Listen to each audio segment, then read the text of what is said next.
নমস্কার বন্ধু, শুভ সকাল, শুভ রবিবার সকালবেলা। আজকে অনেক কাজ, আর আজকে আপনাদেরকে অবশ্যই নিয়ে যাব মহামায়ার মন্দিরে। আর অনেক দিন আমার ঠাকুরের জায়গাটা, আসনটা দেখানো হচ্ছে না, তা একবার দেখে নিন সকালবেলা।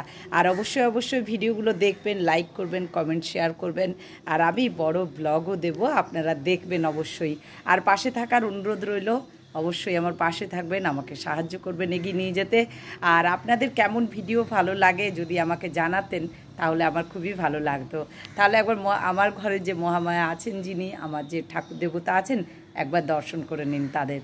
এই যে সকালবেলা এখনও কিন্তু পুজোটা করে উঠতে পারিনি, এইবারে আমি পুজোয় বসবো, তারপর আপনাদেরকে নিয়ে যাব মহামায়া মন্দিরে। না সকালবেলা জল মিষ্টি দিয়ে এমনি পুজো দিয়েছি, কিন্তু এবারে আবার পুজো করব একবার। তারপরে যাব বাজারে, মন্দিরে অনেকগুলোই কাজ আছে। তা এটাই আপনাদের সাথে মানে শেয়ার করার ছিল, যে আমার ঠাকুর ঘরটি দেখানো হয়নি, তাই